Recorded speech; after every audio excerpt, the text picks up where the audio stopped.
जिथे जिथे असमर्थ तिथे तिथे आपले स्वामी समर्थ. अवधूत चिंतन श्री गुरुदेव दत्त. श्री स्वामी समर्थ. श्री स्वामी समर्थ सर्वांना. मी पूनम चव्हाण आपल्या यूट्यूब चॅनलच्या स्वामींच्या फॅमिलीमध्ये सर्व स्वामींच्या फॅमिलीकरांचं खूप खूप स्वागत करत आहे. तुम्ही जर आपल्या चॅनलवर नवीन असाल तर निश्चितच आपल्या चॅनलला सबस्क्राईब करा, लाईक करा, एक छोटीशी श्री स्वामी समर्थ अशी कमेंट करा, बेल आयकॉनवर क्लिक करायला विसरू नका. आणि हो, शेअर पण करा, जेणेकरून आपले स्वामी समर्थ महाराजांचे व्हिडिओ घरोघरी पोहोचले पाहिजेत आणि स्वामी सेवेकरी बनवायचंय आपल्याला. तर चला, जास्त वेळ घेत नाही, मेन मुद्द्यावर आणि मेन विषयावर येते. तर बरेच लोकांचं मला कमेंट येतात आणि वैयक्तिक फोन पण येतात की ताई आम्ही खूप सेवा करतोय. गुरुचरित्र पारायण झालं, सारामृत पारायण झालं, 11 स्वामी समर्थ महाराजांचे गुरुवारचे व्रत झाले, आरती करतो, तुम्ही सांगाल ते तोडगे पण करतो, सेवा करतो, परंतु आमचे भोग कमी नाही झाले असे आम्हाला वाटते किंवा आम्हाला प्रचिती नाही मिळत, म्हणून आम्ही स्वामींच्या शंका नाही दावत. पण आमच्याच बाबतीत असं का होतंय?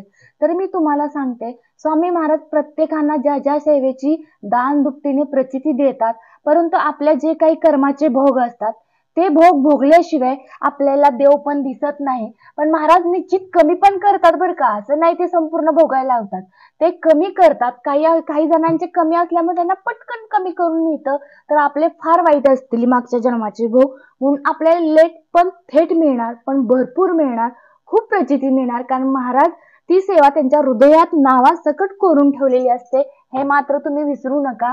सेवा करायची कुठे थांबवू नका, स्वामींच्यावर शंका घेऊ नका.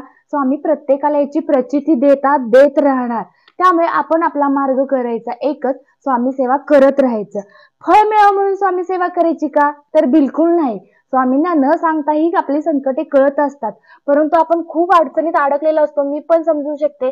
त्यावेळेस मात्र आपल्याला महाराजांनी काहीतरी द्यावं असं आपल्याला वाटतं, त्या फळाची अपेक्षा आपण करत असतो, कारण आपण खूप आर्थिक अडचणीत अडकले असल्यामुळे आपल्याला पण असं वाटतं. परंतु आपले कर्म मागच्या जन्माचे वाईट असल्यामुळे पण महाराजांना विनंती करायची, ते लवकर कमी करा आणि मला माझ्या सेवेची प्रचिती द्या. तर चला, मेन मुद्द्यावर आपण येऊया. आपण आपल्या सेवेत आणि स्वामींच्यावर एवढा विश्वास ठेवला पाहिजे की आपण असं बोलायची वेळच येऊन द्यायची नाही की मला माझ्या सेवेचं फळ मिळालं पाहिजे.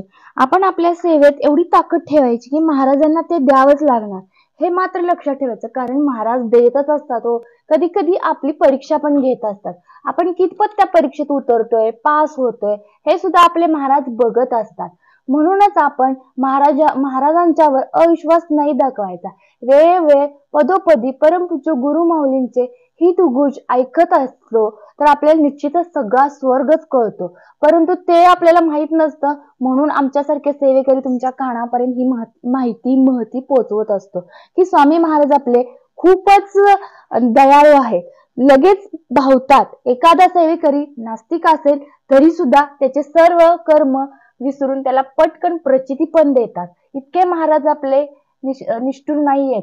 त्यामुळे प्रत्येकानं आपल्या सेवेवर नाही कुठलाही गुणदोष दाखवायचं, सेवा ही सातत्यानं करावीच लागणार आहे.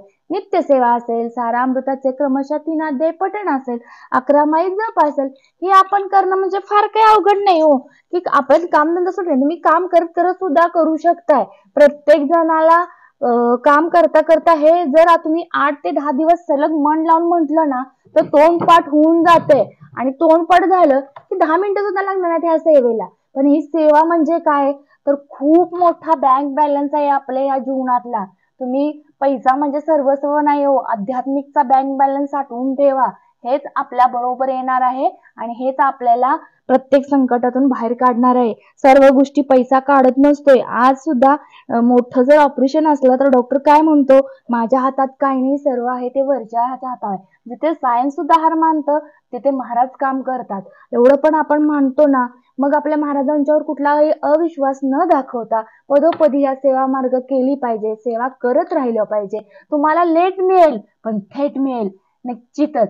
प्रत्येकाची मागची कर्म वाईट असतात, हे आपल्याला माहित असतं का आपण आपल्या मागच्या जन्मात काय कर्म केलेले आहेत. त्यामुळे येणाऱ्या जन्मात आपल्याला निश्चितच हे फेडायचे असतात. परंतु जास्त जर असले तर महाराज या कामातून कमी करून आपल्याला त्याची प्रचिती देतात. तुम्ही फक्त अनुभव घ्या. एकदा जर तुम्हाला प्रचिती द्यायला लागले महाराज तर देतच राहतात, मग मात्र मागं हटत नाही. की ओंजळ फक्त आपला पदर, आपला ओंजळ कमी पडेल इतकं महाराज देतात. फक्त तोपर्यंत संयम ठेवा. संयम तुमचा कुठेही डगमगू नका. महाराजांची सेवा सातत्याने करा. प्रत्येक तोडगे करायला लागा. निश्चितच तुम्हाला त्याची प्रचिती येणारच आहे. असे नाही होणार तुम्ही केलेली सेवा व्यर्थ जाईल म्हणून, कधीच होणार नाही. आपले महाराज, आपले सद्गुरु परम पूज्य गुरु माऊली सदैव आपल्या पाठीशी आहेत. डोक्यावर त्यांचा हात आहे.